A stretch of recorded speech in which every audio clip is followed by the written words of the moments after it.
چہرے پر نگاہ کرنا، اپنے بابا کے چہرے کی زیارت کرنا. اور تیسری چیز والانفاق فی سبیل اللہ، اللہ کی راہ میں انفاق کرنا یعنی خرچ کرنا.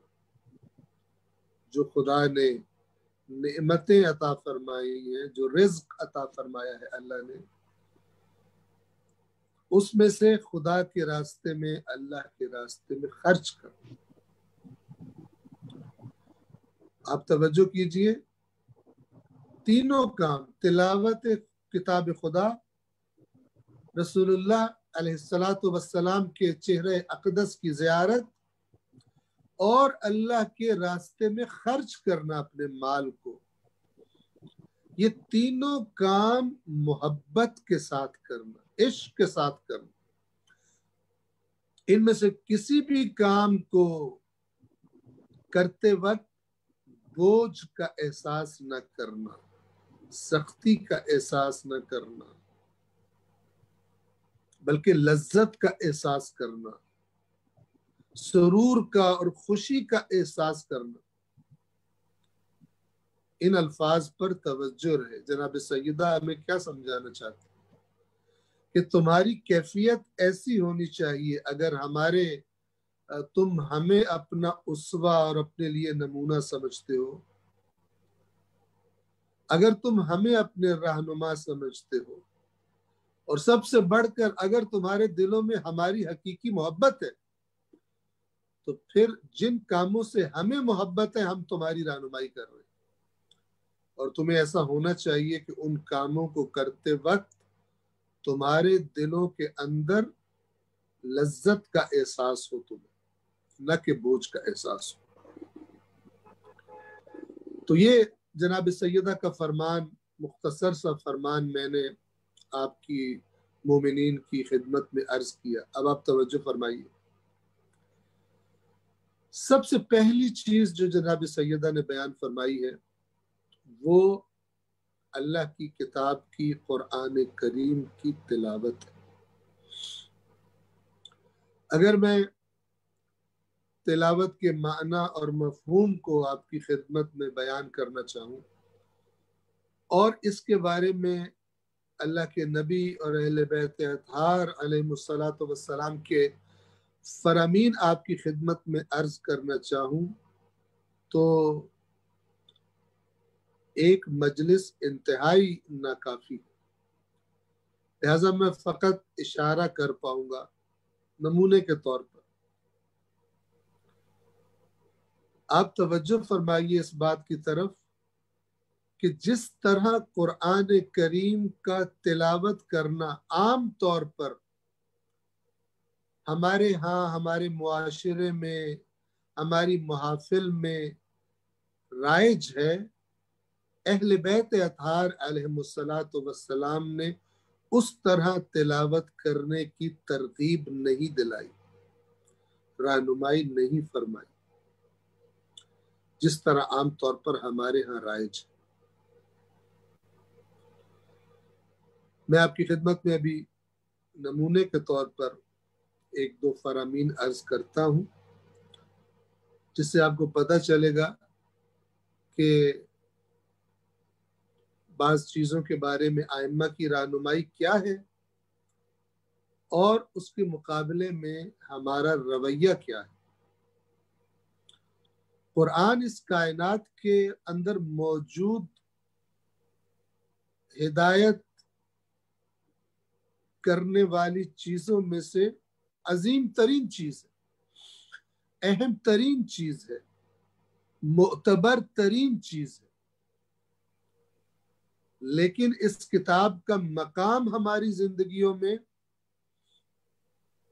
عام کتابوں سے بھی کمتر ہے. کس اعتبار سے کمتر ہے؟ جو ہمارا رویہ ہے اس کتاب کے بارے میں. ورنہ جو ہماری باتیں ہیں اس کتاب کے بارے میں وہ تو بہت بڑی باتیں. کسی مسلمان بچے سے بھی کوئی شخص آ کر سوال کرے کہ دنیا کی سب سے عظیم کتاب کون سی ہے، وہ فوراً اس کو جواب دے گا قرآن ہے۔ مجھ سے اور آپ سے کوئی سوال کرے بہترین کتاب کون سی ہے جس پر اس کائنات میں سب سے زیادہ اعتماد کیا جا سکتا ہے، وہ کتاب کون سی ہے، تو ہم میں سے ہر ایک بلا شبہ قرآن مجید کا نام لے گا۔ لیکن اس قدر اہم کتاب کے بارے میں ہمارا رویہ اور ہمارا عمل کیا ہے؟ آیا وہ عمل بھی ہماری اسی بات کی گواہی دے رہا ہے، تصدیق کر رہا ہے کہ یہ کتاب ہماری زندگیوں کی اہم ترین کتاب ہے؟ ہم اپنی زندگیوں کے بارے میں سب سے زیادہ رہنمائی اس کتاب سے لیتے ہیں، آیا ہمارا عمل بھی اس بات کی گواہی دے گا؟ اس لیے جناب سیدہ فرما رہی ہے مجھے محبت ہے تلاوت قرآن سے۔ آپ توجہ فرمائیے، اللہ کے نبی نے، اہل بیت اطہار کی تمام ہستیوں نے قرآن کے سوا اور کوئی ایسی کتاب نہیں ہے جس کا نام لیا ہو اور اپنے ماننے والوں سے، امت سے تقاضا کیا ہو اس کتاب کو پڑھنے کا، صرف قرآن ہے۔ اور اس فرمان میں جناب سیدہ ایک قدم اور آگے بڑھ کر ہمیں یہ سمجھا رہی ہے کہ نہ صرف قرآن مجید کی تلاوت بلکہ قرآن مجید کی تلاوت کے ساتھ محبت یہ مطلوب ہے۔ اس مقام تک مومن کو پہنچنے کی کوشش کرنی چاہیے۔ توجہ فرمائیں، اللہ کے نبی حضرت محمد مصطفیٰ صلی اللہ علیہ وآلہ وسلم اللہم صلی علی محمد اپنے ایک فرمان میں لفظ تلاوت کا معنی بیان فرماتے ہیں، مفہوم بیان فرماتے ہیں۔ ایک آیت ہے قرآن کریم میں سورۃ البقرہ کی آیت نمبر غالباً 121 ہے، جس میں خداوند عالم اس طرح سے ارشاد فرماتا ہے کہ الذین آتیناہم الکتاب، وہ لوگ جن کو ہم نے کتاب عطا کی ہے، یتلونہ حق تلاوتہ، اور وہ اس کتاب کی تلاوت اس طرح سے کرتے ہیں جیسے تلاوت کرنے کا حق ہے۔ یہ جو لفظ بولا جاتا ہے نا، ہم عام طور پہ اپنی زندگیوں میں بھی یہ لفظ استعمال کرتے ہیں۔ اگر ہم کسی کے ذمے کوئی کام لگائیں اور وہ پوری محنت اور پوری توجہ کے ساتھ بہترین طریقے سے اس کام کو انجام دے، اور ہم پھر جب اس کام کا مشاہدہ کرتے ہیں تو ہمارے منہ سے یہ الفاظ نکلتے ہیں کہ اس نے کام کرنے کا حق ادا کر دیا۔ لہذا اس لفظ کا استعمال ہمارے ذہنوں میں واضح ہے۔ میں نے مثال بھی دے دی۔ اللہ اپنی کتاب کے بارے میں کیا فرما رہا ہے کہ جن لوگوں کو ہم نے کتاب عطا کی ہے اور وہ اس کتاب کو بھولے نہیں ہوئے، ان کا رویہ اس کتاب کے بارے میں ایک غیر اہم کتاب والا رویہ نہیں ہے۔ کیسا رویہ؟ یتلونہ، اس کی تلاوت کرتے ہیں۔ کیسی تلاوت؟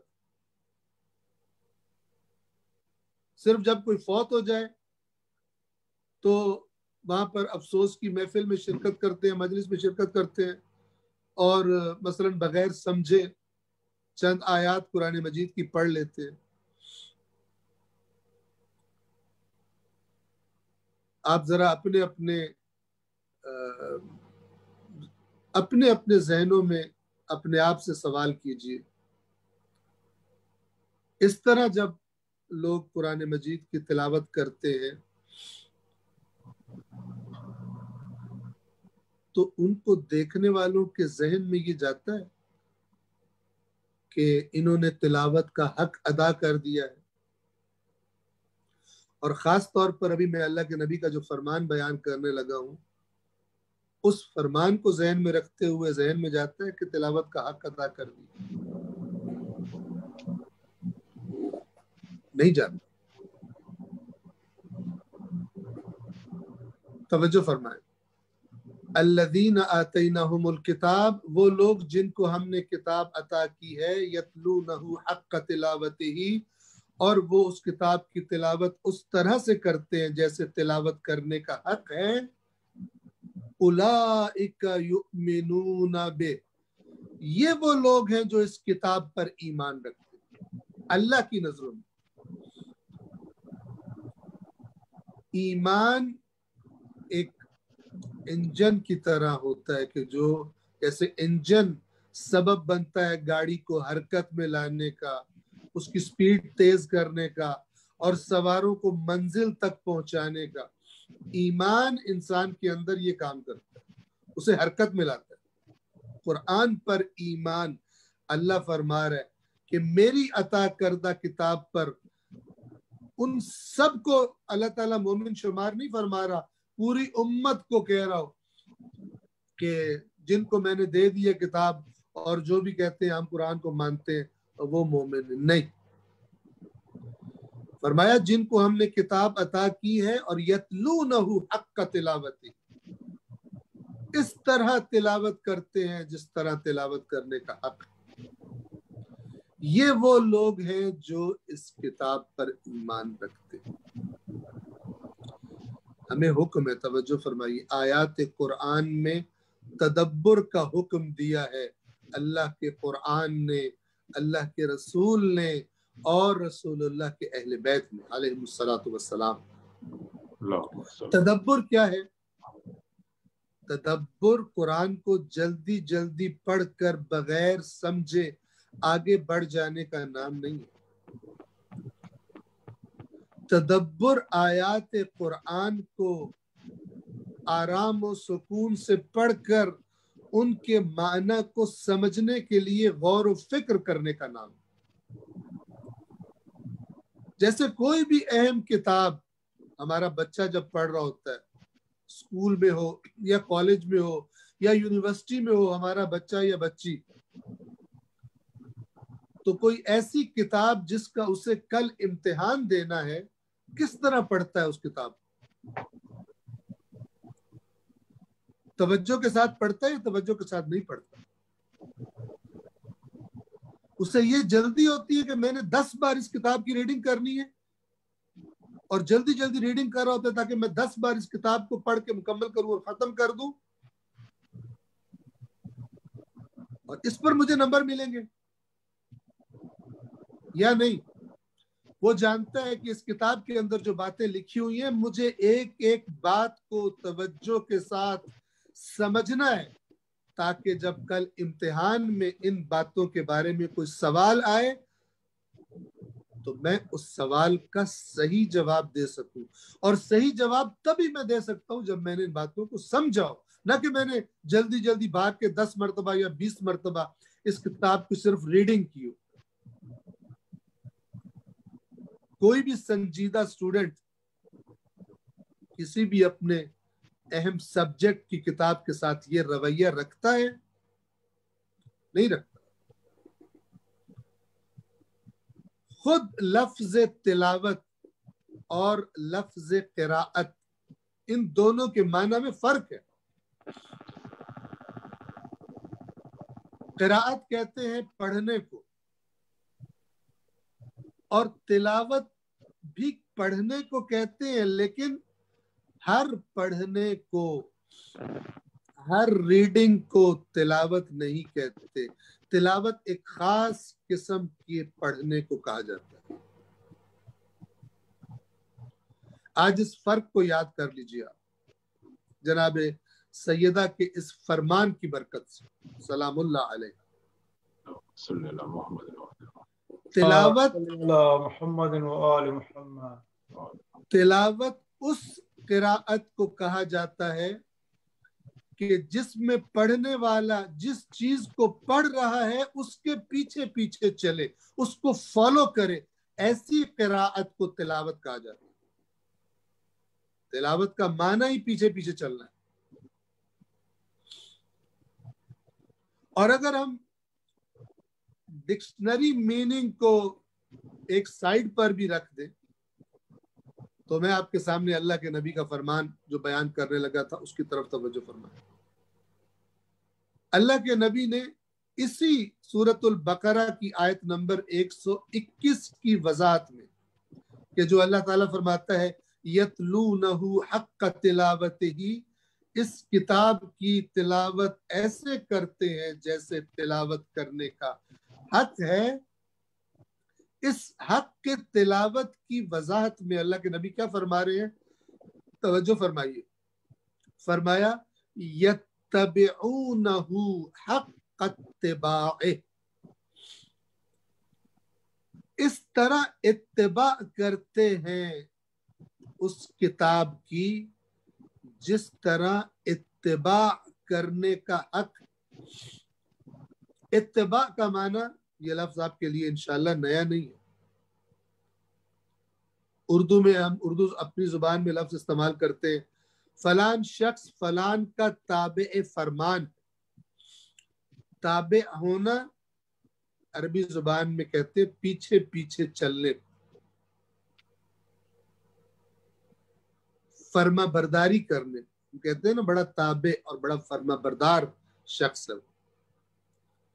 اتباع کرنا یعنی کسی کو فالو کرنا، کسی کے پیچھے پیچھے چلنا،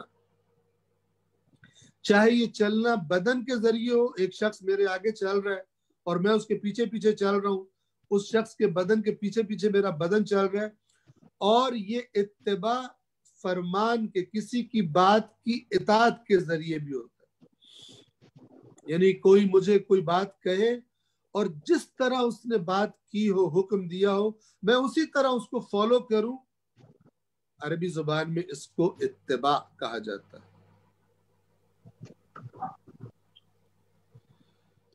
سورہ یاسین کی آپ تلاوت حتماً فرماتے ہوں گے، وہاں پہ قرآن مجید نے یہ لفظ استعمال کیا کہ جب وہ انبیاء کو گھیرے میں لے لیا تھا بستی والوں نے اور ان کو ان کے قتل کے ارادے کر رہے تھے، تو قرآن فرماتا ہے کہ شہر کے دور ترین نقطے سے ایک شخص دوڑتا ہوا آیا اور کہنے لگا، اے میری قوم، انبیاء کی، یا قوم اتبعوا المرسلین، اتبعوا، اے میری قوم مرسلین کی اتباع کرو، تم ان کے دشمن کیوں بنے کھڑے ہو؟ یہ تمہاری نجات کے لیے آئے ہیں، یہ تمہیں اللہ سے قریب کرنے کے لیے آئے ہیں، یہ تمہیں جہنم سے نجات دینے کے لیے آئے ہیں، اور تم اتنے برے ہو کہ ان کے دشمن بن گئے ہو۔ تمہیں اپنی غلط روش، تمہیں اپنا غلط دین، تمہیں اپنی غلط رسومات، وہ تمہیں اتنی پیاری ہے کہ تم انبیاء کے دشمن بن گئے ہو۔ اتبعوا المرسلین، اتباع کرو مرسلین کی۔ پھر فرمایا اتبعوا من لا يسألكم اجرا، اس کی اتباع کرو کہ جو تم سے کسی اجر کا سوال نہیں کرتے، اس کی اتباع کرو جو تم سے کسی اجر کا سوال نہیں کرتے، بے لوس ہے، تم سے کچھ مانگا نہیں ہے انہوں نے آ کر، بلکہ تمہیں ہدایت دے رہے ہیں اور تم ان کے دشمن بن رہے ہو۔ بس اللہ کے رسول اس فرمان میں فرماتے ہیں، یہ جو اللہ فرما رہے یتلونہ حق تلاوتہ، اس طرح تلاوت کرتے ہیں اس کتاب کی جس طرح تلاوت کرنے کا حق ہے، یعنی یتبعونہ حق اتباعہ، جس طرح قرآن کی اتباع کرنے کا، قرآن کے پیچھے چلنے کا، قرآن کے احکام کو فالو کرنے کا، قرآن کے احکام کی اطاعت کرنے کا جس طرح حق بنتا ہے، اس طرح قرآن کو فالو کرتے ہیں۔ اب ذرا توجہ فرمائیے، جس طرح ہم قرآن کو پڑھتے ہیں عام طور پر اپنی محفلوں میں، اس طرح بغیر سمجھے پڑھنے سے اللہ کے نبی کے اس فرمان پر ہم عمل کر رہے ہوتے ہیں یا عمل نہیں کر رہے ہوتے؟ نہیں کر رہے ہوتے۔ جس کو پتہ ہی نہیں ہے کہ میں جو الفاظ پڑھ رہا ہوں وہ الفاظ میرے لیے کیا پیغام رکھتے ہیں، میرے لیے کیا میسج رکھتے ہیں، وہ اتباع کہاں سے کرے گا؟ ابھی میں اردو زبان میں آپ سے بات کر رہا ہوں اور آپ کیونکہ اردو زبان سمجھتے ہیں، آپ میری بات آپ کو سمجھ میں آ رہی ہے، آپ اسے سمجھنے کی کوشش کر سکتے، لیکن اگر میری جگہ مثال کے طور پر آپ کسی محفل میں جائیں، کسی لیکچر میں جائیں اور وہاں پہ لیکچر دینے والا ایک ایسی زبان میں لیکچر دے رہا ہو کہ جو آپ سمجھ ہی نہیں سکتے، تو آپ کیا کریں گے؟ سنتے رہیں گے۔ اپنی دنیا کے امور میں ہرگز کبھی بھی ہمارا رویہ یہ نہیں ہوگا۔ اگر وہ بات، وہ لیکچر ہمارے لیے امپورٹنس رکھتا ہے اور ہم یہ سمجھتے ہیں کہ اس لیکچر میں جو باتیں کی جا رہی ہیں وہ ہمارے لیے بینیفیشل ہے، ہمارے لیے بینیفٹس رکھتی ہیں، ہمارے لیے فوائد رکھتی ہیں یا ہمیں خطرات سے بچاتی ہیں، تو ہم کوئی ایسا انتظام کریں گے اور ہماری عقل ہم سے یہ کہے گی یہ انتظام کرنے کی، ہم کچھ ارینجمنٹس کریں گے کہ اگر وہ لیکچر ڈیلیور کرنے والے کی زبان ہم نہیں سمجھ سکتے تو اس کے ساتھ ایک بندہ کھڑا کریں گے کہ جو اس کی باتیں ٹرانسلیٹ کر کے ہمیں بتائے گا۔ آپ انٹرنیشنل جو میٹنگز ہوتی ہیں، یہ لیڈرز دنیا کے ایک دوسرے سے ملتے ہیں، فورن منسٹرز ایک دوسرے سے ملتے ہیں جو ایک دوسرے کی زبان نہیں سمجھتے، تو آپ دیکھتے ہیں ان میٹنگز میں ایک بندہ درمیان میں بیٹھا ہوتا ہے، ایک کرسی پہ ایک بندہ بیٹھا ہے، ایک پہ دوسرا فورن منسٹر بیٹھا ہوا ہے، اور ان کے پیچھے درمیان میں ایک تیسرا بندہ بیٹھا ہوتا ہے کہ جس کو دونوں کی زبان آتی ہے، اور جب ایک بات کرتا ہے تو وہ اس کو دوسرے کے لیے ٹرانسلیٹ کرتا ہے، اور جب وہ جواب دیتا ہے تو وہ پہلے کے لیے ٹرانسلیٹ کرتا ہے تاکہ دونوں ایک دوسرے کی بات سمجھ سکیں۔ آپ نے کوئی ایسی میٹنگ دیکھی ہے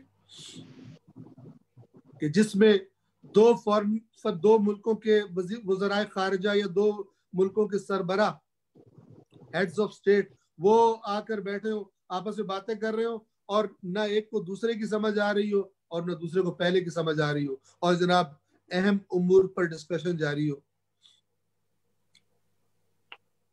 ان دونوں کی عوام کو اگر پتہ چلے کہ یہ جو لگے رہے ہیں ہمارے سامنے ٹی وی میں بیٹھے ہوئے تھے، ایک دوسرے کی بات ان کو سمجھ ہی نہیں آ رہی تھی، وہ کہیں گے یہ جو ہمارے پریزیڈنٹس ہیں یا ہمارے پرائم منسٹرز ہیں یہ بے وقوف ہیں، ان میں سینس نہیں ہے۔ آیا اللہ کے قرآن کی باتیں، جن باتوں کی میں نے مثالیں دی ہیں، ان سے کم امپورٹنٹ ہے ہمارے لیے؟ دنیا کے امور میں جن بکس کو ہم پڑھتے ہیں، اپنے بچے، ہمارے بچے پڑھتے ہیں، سکولز، کالجز، یونیورسٹیز میں جو پڑھتے ہیں، کتنی ان کی زندگی کے کتنے سال ان کتابوں سے وہ بینیفٹ لیں گے؟ 30 سال، 40 سال، 50 سال، 100 سال؟ قرآن کے بارے میں ہمارا کیا خیال ہے؟ اگر ہم قرآن پر واقعاً ایمان رکھتے ہیں، اللہ کے رسول کی باتوں پر واقعاً ایمان رکھتے ہیں، تو قرآن مجید نہ صرف یہ کہ اس دنیا کی زندگی کے چند سال ہمارے لیے بینیفٹس رکھتا ہے، بلکہ اس کتاب کو فالو کرنا وہ زندگی کہ جس کا کوئی اینڈ نہیں ہے، جو ابدی زندگی ہے، اس ابدی زندگی کے لیے یہ کتاب بہترین بینیفٹس کا ہم سے پرومس کرتا ہے، وعدہ کرتا ہے، شرط یہ ہے کہ اس کو فالو کیا جائے۔ کم امپورٹنٹ ہے؟ بہت امپورٹنٹ ہے، کوئی نہیں کہہ سکتا کہ کم امپورٹنٹ، لیکن اللہ کے ہاں باتیں، ہماری باتیں قرآن کے بارے میں امپورٹنٹ نہیں ہے، ہمارا عمل اور ہمارا رویہ قرآن کے ساتھ اللہ کے ہاں امپورٹنٹ ہے۔ جس بچے نے سال بھر اچھی طرح کتاب کو سمجھا ہے اور تیاری کی ہے، وہی اس کتاب کا جب ایگزامینیشن لیا جائے گا اس سے، یا کوئی پریکٹیکل لیا جائے گا اس سے، وہ اس ایگزامینیشن کو اچھے نمبروں سے پاس کر سکتا ہے۔ بغیر سمجھے پڑھنے والا ایسا نہیں۔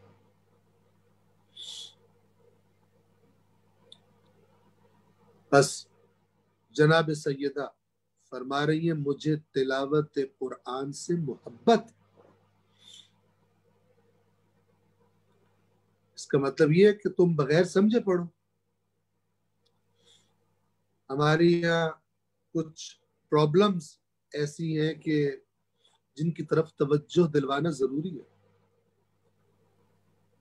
ہمارے یہاں یہ تو رواج بہت ہے کہ فلان قرآن کی سورت پڑھنے کے کیا فوائد ہیں، کیسے مراد ملتی ہے، کیسے بیماری ٹھیک ہوتی ہے، کیا کتنا زیادہ ثواب ملے گا، یہ سب بتایا جاتا ہے۔ لیکن جن ائمہ کے یہ فرامین ہے اس سورت کے پڑھنے کا اتنا اجر ہے، انہوں نے پڑھنے کا طریقہ بھی بتایا ہوا ہے، وہ کیوں بتانے کا رواج نہیں؟ مکمل بات، مکمل تصویر دکھانے کا رواج کیوں نہیں ہے ہمارے یہاں؟ اس لیے کہ عوام شارٹ کٹس چاہتے ہیں دین کے بارے میں، زحمت میں نہیں پڑھنا چاہتے۔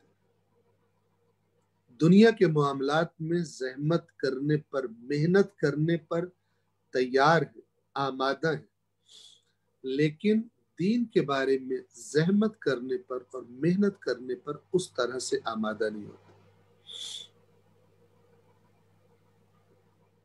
جناب سیدہ کا نام ہم نے لے لیا، رسول اللہ کا نام ہم نے لے لیا، اور حق ادا نہیں ہوتا کہ اگر علی مرتضیٰ کے ایک فرمان کو بھی، سلام اللہ علیہ، ان کے ایک فرمان کو بھی ہم ایڈ نہ کریں، اپنی گفتگو میں شامل نہ کریں۔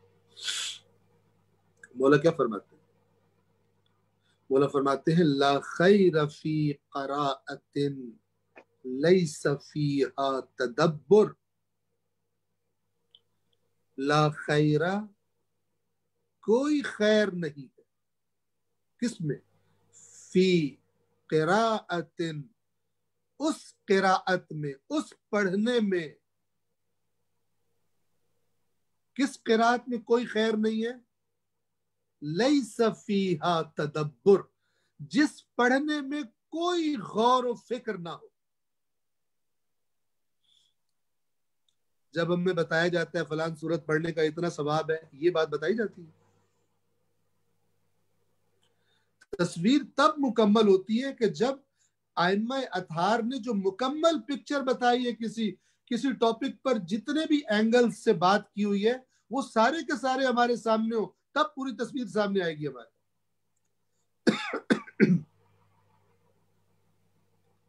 آپ نے یہ ہمارے یہاں پاکستان میں ہر جگہ ہوتا ہے ایسا، یہاں پر یہ جو سیل فون کمپنیز ہیں، موبائل نیٹ ورکس ہیں، یہاں پر موبیلنک ہے، وارد ہے، ٹیلی نار، زونگ وغیرہ، تو یہ جب انہوں نے پبلک کو اٹریکٹ کرنا ہوتا ہے کسی اپنے کہ وہ ہماری سم یوز کرے، ہمارا نیٹ ورک یوز کرے، تو یہ پیکیجز اناؤنس کرتے ہیں۔ اور آپ سفر کر رہے ہیں کسی شہر کے اندر، آپ دیکھتے ہیں بہت بڑا سا بورڈ لگا ہوا ہے، اور اس پہ لکھا ہوا ہے صرف آپ کے لیے اتنے منٹس مفت، اور اتنا انٹرنیٹ مفت، اور فلان اور یہ۔ یا اتنے تھوڑے سے پیسوں میں اتنا زیادہ انٹرنیٹ، بڑا بڑا لکھا ہوتا ہے. لیکن اگر آپ غور کریں تو چھوٹا سا اسی بورڈ پر کسی ایک کنارے پر بالکل چھوٹے فونٹس میں لکھا ہوتا ہے ٹرمز اینڈ کنڈیشنز اپلائی. شرائط اور ضوابط لاگو ہیں. لیکن پبلک کو بڑا کر کے کیا دکھایا جاتا ہے جس سے پبلک کو اٹریکشن ہو. اور وہ جو ٹرمز اینڈ کنڈیشنز ہیں جس میں بعد میں پھنسنا ہوتا ہے پبلک نے، وہ بتائے نہیں جاتے، وہ چھوٹے سے لکھے جاتا ہے کہ ادھر دیکھے ہی کوئی.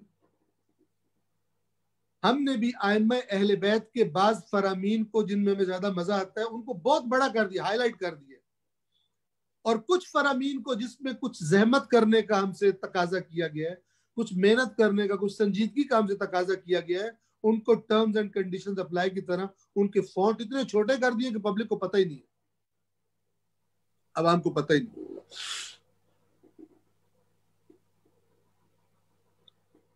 مثال سے بات زیادہ اچھی طرح سمجھ میں آتی. فرمایا لا خیر فی قراءۃ لیس فیہا تدبر.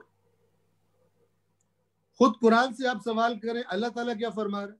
افلا یتدبرون القرآن ام علی قلوب اقفالها. تو کیا یہ لوگ قرآن میں غور و فکر نہیں کرتے، تدبر نہیں کرتے، یا دلوں پر ان کے تالے پڑ چکے؟ کیسی ٹون ہے قرآن کی غور و فکر نہ کرنے والوں کے بارے میں. آپ توجہ فرمائیے، میری اس تاکید کا مقصد ہرگز یہ نہیں ہے کہ عربک از ناٹ امپورٹنٹ، عربی میں قرآن کی تلاوت کرنا جو ہے وہ ترک کر دینا چاہیے یا چھوڑ دینا چاہیے. ہرگز مراد یہ نہیں، بلکہ ہمارے ائمہ کی زبان عربی ہے، قرآن کی زبان عربی ہے، عربی سے ہمیں محبت ہونی چاہیے. جس سے محبت ہو اس کی ہر چیز سے محبت ہوتی ہے، اس کی زبان سے محبت ہوتی ہے، اس کے بولنے کے انداز سے محبت ہوتی ہے، اس کے لہجے سے محبت ہوتی ہے. اگر ہمیں اس سے محبت حقیقی ہے، میری اس گفتگو کا مقصد ہرگز یہ نہیں ہے کہ عربک کی امپورٹنس کم ہے، بلکہ میرا مقصد اس چیز کی طرف توجہ دلانا ہے کہ جس کی امپورٹنس تو بہت زیادہ ہے لیکن ہماری نظروں میں کم کر دی گئی، اس طرف توجہ دلانا مقصود ہے. ایک صلوات پڑھیں محمد و آل محمد. اللہم صلی علی محمد و آل محمد. نعرہ حیدری یا علی. بس پہلا حصہ میں یہاں پر اکتفا کرتا ہوں. میں نے چند روایات اپنے پاس نوٹ کر رکھی تھی کہ جن کے بیان کا وقت نہیں ہے، خدا نے توفیق دی تو آئندہ کسی موقع پر آپ کی خدمت میں عرض کروں گا. اگر ان باتوں کو اور اس قسم کی باتوں کو سننے کا مزاج انشاءاللہ آپ کا ہوا تو بس بی بی نے جو پہلی بات فرمائی حبب الی من دنیاکم ثلاث، تمہاری اس دنیا میں سے 3 چیزیں میرے لیے پسندیدہ بنا دی گئی.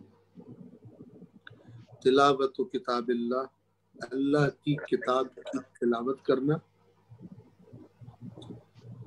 دوسری والنظر فی وجہ رسول اللہ، رسول اللہ کے چہرے کی طرف زیارت کرنا، رسول اللہ کے چہرے کی طرف نگاہ کرنا.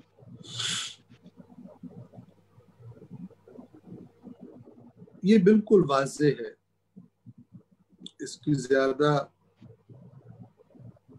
تفصیل بیان کرنے کی اس طرح سے ضرورت نہیں ہے کہ بی بی کو اپنے بابا سے کتنی محبت تھی اور اللہ کے رسول کو اپنی اس بیٹی سے کتنی محبت تھی. زوجہ رسول حضرت عائشہ خود روایت بیان کرتی کہ اپنے تمام گھر والوں سے، تمام اپنے خاندان والوں کے درمیان اللہ کے رسول کو اپنی بیٹی فاطمہ الزہرا سے محبت تھی۔ زہرا کی جدائی رسول اللہ پر گراں گزرتی تھی۔ جب سفر پر جاتے تھے، سفر پر تشریف لے جاتے تھے، تو سب سے آخر میں جناب زہرا سے ملتے تھے اور واپسی پر سب سے پہلے جناب زہرا سے ملتے تھے، تاکہ جو گیپ ہے جدائی کا وہ کم سے کم۔ زہرا کی جدائی برداشت نہیں کر سکتے، اور شاید اللہ کو بھی اسی لیے یہ منظور ہوا کہ اس دنیا سے جانے کے بعد بھی رسول اللہ اور ان کی بیٹی زیادہ دیر تک جدا نہ رہے۔ میں ذکر مصائب میں اس طرف واپس آؤں گا، تیسری چیز کی طرف اشارہ کر لوں، اشارہ ہی کر پاؤں گا کہ تیسری چیز جس کا جناب سیدہ نے ذکر فرمایا ہے وہ ہے والانفاق فی سبیل اللہ، اللہ کے راستے میں خرچ کرنا۔ یہ جو لفظ ہے انفاق، قرآن مجید میں بہت زیادہ یہ ریپیٹ ہوا ہے، تکرار ہوئی ہے۔ یا ایہا الذین آمنوا انفقوا مما رزقناکم، اے ایمان والو جو ہم نے رزق تمہیں دیا اس میں سے خرچ کرو۔ من قبل ان یأتی یوم لا بیع فیہ ولا خلۃ ولا شفاعہ، قبل اس کے کہ وہ دن آ جائے جس دن کو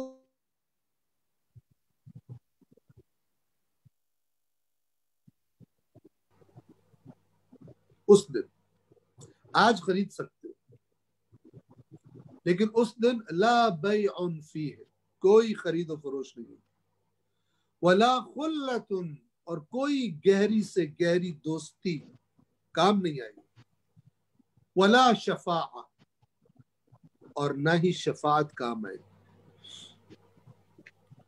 شفاعت کا ایک باطل تصور ہے، غلط، اور ایک شفاعت برحق ہے۔ قرآن مجید نے اشارہ کیا ہے دونوں کی طرف۔ وہ لوگ جو یہ سمجھتے تھے کہ ہم جو بھی گھپلے کر لیں تو اینڈ میں ہماری شفاعت ہو جانی ہے، یہودیوں کے اندر، بنی اسرائیل کے اندر یہ نظریہ بڑا عام تھا، اللہ نے اس کو ریجیکٹ کر دیا۔ فرمایا واتقوا یوما لا تجزی نفس عن نفس، اس دن سے بچو کہ جس دن کوئی کسی کے کچھ کام نہیں آ سکے گا، ولا يقبل منها شفاعت، اور کوئی شفاعت بھی قبول نہیں کی جائے گی۔ کون سی شفاعت قبول نہیں کی جائے گی؟ جو غلط تصور، ورنہ شفاعت برحق کے بارے میں قرآن کے اندر اشارے موجود ہیں، اور رسول اللہ اور اہل بیت اطہار علیہ السلام کی احادیث کے اندر بھی اس کی وضاحت موجود ہے اپنی جگہ۔ لیکن صحیح اور غلط شفاعت کا جو تصور ہے وہ ہمیں معلوم ہونا چاہیے۔ وہ کون سی شفاعت ہے جسے قرآن ریجیکٹ کر رہا ہے، اور وہ کون سی شفاعت ہے جس کی قرآن تائید کر رہا ہے۔ انفاق کی بات میں کر رہا تھا، انفاق کی طرف اشارہ کر رہا تھا۔ صرف اس لفظ کا معنی آپ کی خدمت میں بیان کر دوں۔ انفاق کا ترجمہ کیا جاتا ہے خرچ کرنا اللہ کے راستے میں۔ ہر خرچ کرنا، جیسے میں نے عرض کیا نا، ہر قراءت تلاوت نہیں ہوتی، اسی طرح ہر خرچ کرنا بھی انفاق نہیں ہوتا۔ انفاق ایک خاص طریقے سے خرچ کرنے کو کہتے ہیں، اور وہ خاص طریقہ کیا ہے؟ وہاں خرچ کرنا جہاں خرچ کرنے سے کوئی کمی دور ہوتی ہو، کوئی گیپ فل ہو جاتا ہو، معاشرے کی، سوسائٹی کی، یا کسی فرد کی کوئی جسمانی یا روحانی ضرورت پوری ہوتی ہے.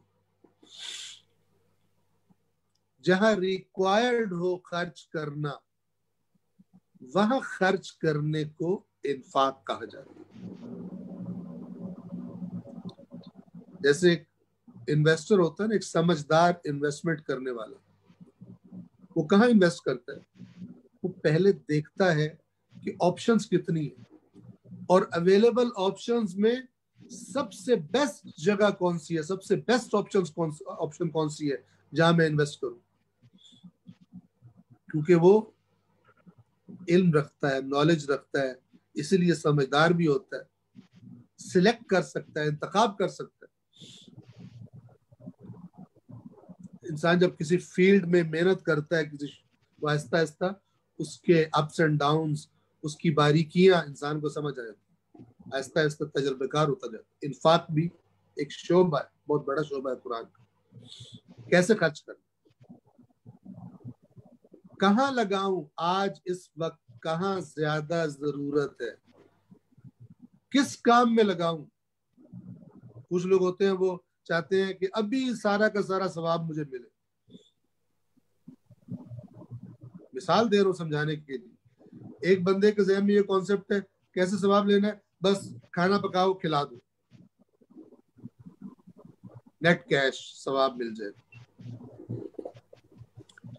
لیکن ایک دوسرا وہ پلان کرتا ہے، 10 سالوں کا پلان کرتا ہے کہ میں نے 10 سالوں میں یا میں نے 15 ایئرز میں مثال کے طور پر 10 افراد کو یا 20 افراد کو، بچوں کو، بے آسرا بچوں کو، یتیموں کو، یا جو ڈیزرونگ ہے جن کے پاس پیسہ نہیں ہے، میں نے ان کو پڑھا کر لکھا کر اپنے پیروں پر کھڑا کرنا ہے. 10 سال 15 سال کا پلان کرتا ہے اور اس کے ساتھ کمٹمنٹ کرتا ہے، اس پر قائم رہتا ہے. کبھی اس کا مثال کے طور پہ کاروبار اچھا جا رہا ہے، کبھی کاروبار اچھا نہیں جا رہا، لیکن اللہ کے ساتھ اس کمٹمنٹ پر پورا رہتا ہے. آپ کے خیال میں کس کو ثواب اور اجر زیادہ ملنا چاہیے؟ کس کو ملنا چاہیے؟ کس نے زیادہ استقامت دکھائی، کس نے پلاننگ کی ہے، اس نے سوچا ہے کہ ایک میں مثلا 10 15 20 زندگیوں کو ایک صحیح لائن پہ ڈالوں. اتنی طولانی زحمت اور محنت اور اس پر استقامت، اس کے ساتھ کمٹمنٹ، یہ کہاں؟ اور ایک 2-3 گھنٹے کی زحمت کہاں؟ فرق ہے بہت بڑا. تو انفاق یعنی انٹیلیجنٹ سپینڈنگ فی سبیل اللہ، اللہ کے راستے، اور وہ بھی جرمانہ سمجھ کے نہیں، عشق کے ساتھ، محبت کے ساتھ. یہ جناب زہرا فرما رہے ہیں. میں اتنا اشارہ ہی کر پاؤں گا، آج کی عرائض کو اپنی یہیں پر سمیٹتا ہوں. ایک صلوات پڑھیے محمد و آل محمد. اللہم صلی علی محمد و آل محمد وجل. وعجل فرجه. ایام جناب زہرا سے منسوب ایام ہیں. اللہ کے نبی نے اپنے اہل بیت کا مقام بتانے میں کوئی کمی نہیں چھوڑی، کوئی کسر نہیں چھوڑی. لیکن امت نے بھی خدا جانے کیوں اہل بیت کی بے احترامی کرنے میں کوئی کسر نہیں چھوڑی. رسول اللہ کے دنیا سے جانے کے بعد اپنی زندگی میں اپنے عمل سے جناب زہرا کا مقام بتایا کرتے تھے. شیعہ اور سنی کتابوں میں روایات موجود ہیں کہ جناب زہرا اگر تشریف لاتی جہاں پر رسول اللہ تشریف فرما ہوتے تو اپنی اس بیٹی کے احترام میں کھڑے ہو کر بتاتے کہ زہرا کا مقام کیا ہے. کبھی اپنے صحابہ کرام سے فرمایا قیامت کے دن میری بیٹی زہرا کا کیا مقام ہوگا، کہ جب تمام خلائق، تمام مخلوقات میدان حشر میں جمع کر دی جائیں گی تو ایک اعلان کرنے والا اعلان کرے گا، یا اہل الجمع غضوا ابصارکم، اے میدان حشر میں موجود لوگوں اپنی نگاہوں کو جھکا لو یہاں تک کہ میرے حبیب محمد کی بیٹی میدان حشر سے گزر جائے. یہ مقام بتایا جناب زہرا. لیکن اللہ کے نبی کے جانے کے بعد، دنیا سے جانے کے بعد عجب غربت آئی زہرا پر. اپنی شہادت سے کچھ دیر پہلے جناب اسما سے فرمایا کہ علی مرتضیٰ کو بلائیے. جناب امیر کو بلایا گیا، تشریف لائے. جناب زہرا کے سر کو اپنی آغوش میں رکھا. زہرا بستر پر دراز ہے. بی بی کے سر کو اپنی آغوش میں رکھا. اے رسول اللہ کی بیٹی فرمائیے. جناب زہرا نے فرمایا علی آخری بار زہرا کے کلام کو سن لیجئے. آج کے بعد آپ زہرا کی آواز اس گھر میں نہیں سنیں گے. مولا علی کی آنکھوں سے آنسو جاری ہوئے. رسول اللہ کی بیٹی فرمائیے کیا کہنا چاہتی ہے. عزادارو بس اتنا دیکھنا کہ بی بی کا مقام کتنا بلند ہے، لیکن ایک زوجہ کے طور پر اپنے شوہر کے ساتھ کیا بات فرما رہی ہے. فرماتی ہے اے چچا کے بیٹے علی، آپ سے یہ کہنا چاہتی ہوں کہ میں جب سے آپ کے گھر میں آئی ہوں میں نے کوشش کی ہے آپ کی ہر بات میں آپ کی اطاعت کروں، اور میں نے کوشش کی ہے کہ آج تک میں نے کوشش کی ہے کہ آپ سے کسی ایسی چیز کا سوال نہ کروں کہ جسے پورا کرنے کی آپ قدرت نہ رکھتے ہو. میں نے ساری زندگی آپ کے گھر میں یہی کوشش کی، لیکن اس کے باوجود اگر کوئی آپ کے حق میں کوتاہی ہوئی ہو تو زہرا کو معاف کر دینا. عزادارو بی بی کا سر اپنے سینے سے لگا لیا مولا نے اور گریہ کرتے ہوئے فرمایا زہرا آپ کا مقام ان باتوں سے بہت بلند ہے. زہرا آپ ایسی باتیں نہ کیجئے. بس بی بی نے فرمایا میرے جانے کے بعد میرے حسن اور حسین کا خیال رکھنا، میری زینب اور ام کلثوم کا خیال رکھنا، اور علی مجھے رات کے اندھیرے میں کفن دینا، مجھے رات کے اندھیرے میں دفن کرنا، اور میرے جنازے میں لوگوں کو نہ بلانا. عزادارو روایات میں ملتا ہے کہ نماز مغرب سے کچھ دیر پہلے بی بی نے دونوں شہزادوں کو تیار کیا اور نانا کی قبر پر، اپنے بابا کی قبر پر لے کر آئی.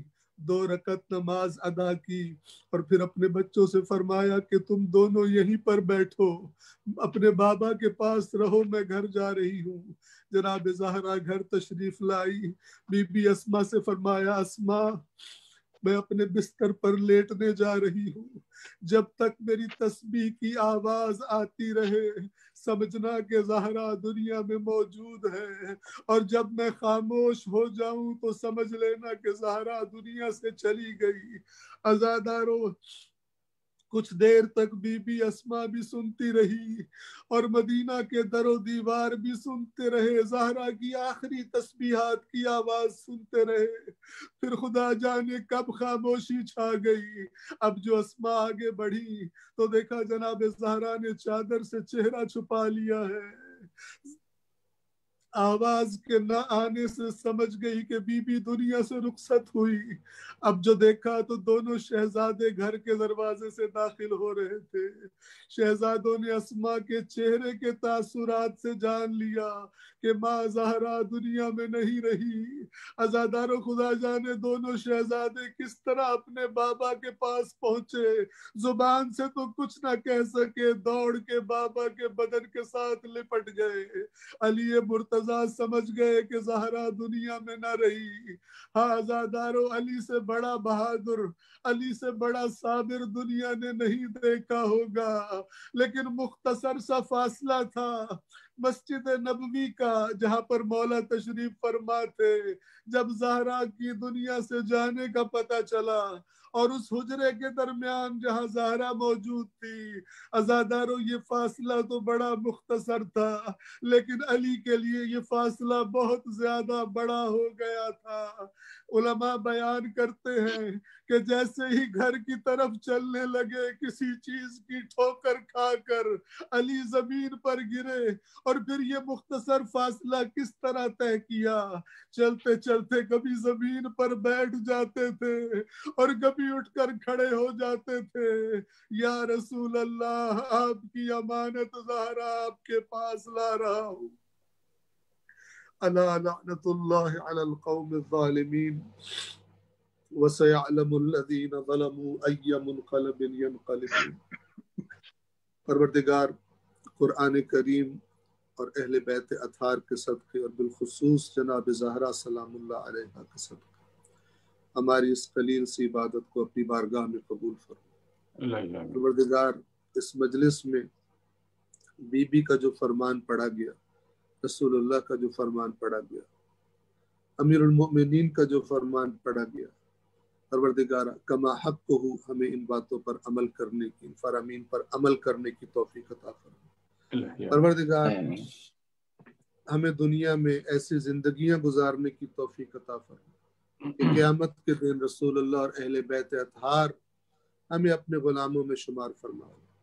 دنیا و آخرت میں قرآن مجید اور اہل بیت کی شفاعت ہم سب کو نصیب فرما۔ ہماری آئندہ نسل کو، ہماری اولادوں کو نیک اور صالح قرار دے۔ پروردگار ائمہ اہل بیت کی عزاداری کو اور ان کے عزاداروں کو پروردگار تمام دنیا میں حفاظت فرما۔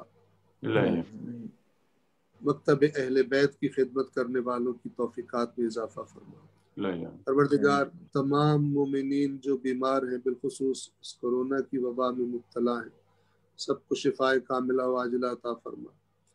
انسانیت کو اس موذی مرض سے اور اس وبا سے جلد نجات عطا فرما۔ پروردگار جو مومنین اس دنیا سے جا چکے ہیں، بالخصوص اس مجلس عزا کے شرکاء کے مرحومین کے درجات کو بلند فرما۔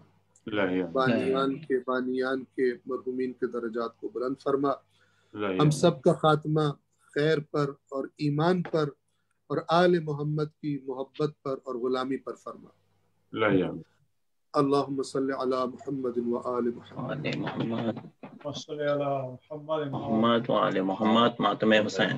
یا حسین یا حسین یا حسین یا حسین یا حسین یا حسین یا حسین، لوٹا گیا ہے صرف پیام بر وطن سے دور، لوٹا گیا ہے صرف پیام بر وطن سے دور، اجڑا ہے فاطمہ کا بھرا گھر وطن سے دور، لوٹا گیا ہے صرف پیام بر وطن سے دور، گزری ہے یوں حسین پہ عاشور کربلا،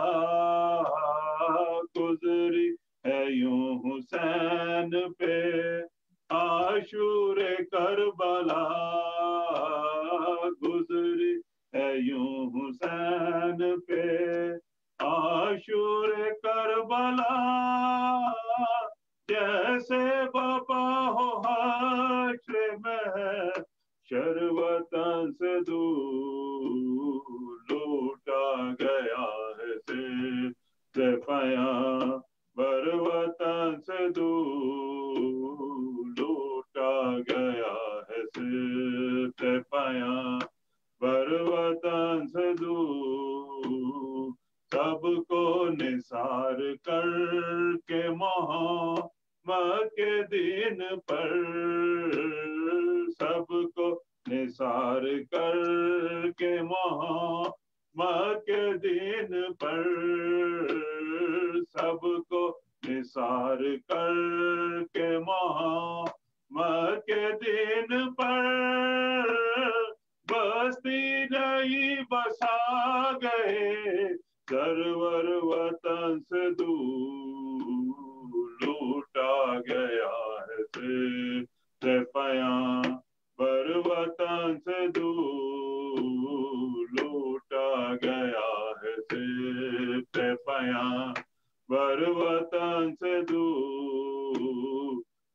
دشت کربلا انہیں مہماں بنا کے رکھ، اے دشت کربلا انہیں مہماں بنا کے رکھ، اے دشت کربلا انہیں مہماں بنا کے رکھ، سوئے ہے سر کٹا کے بعد تر وطن سے دور، لوٹا گیا ہے سے پیام پر وطن سے دور، لوٹا گیا ہے سے پیام پر وطن سے دور، مرنے چلے حسین تو زینب نے یہ کہا، مرنے چلے حسین تو زینب نے یہ کہا، مرنے چلے حسین تو زینب نے یہ کہا، چھوڑا ہے کس پہ لا کے برا در وطن سے دور، لوٹا گیا ہے صرف پیام پر وطن سے دور، لوٹا گیا ہے صرف پیام پر وطن سے دور، دن بیاہ کے جب آئے تو اکبر نہیں رہے، دن بیاہ کے جب آئے تو اکبر نہیں رہے، دن بیاہ کے جب آئے تو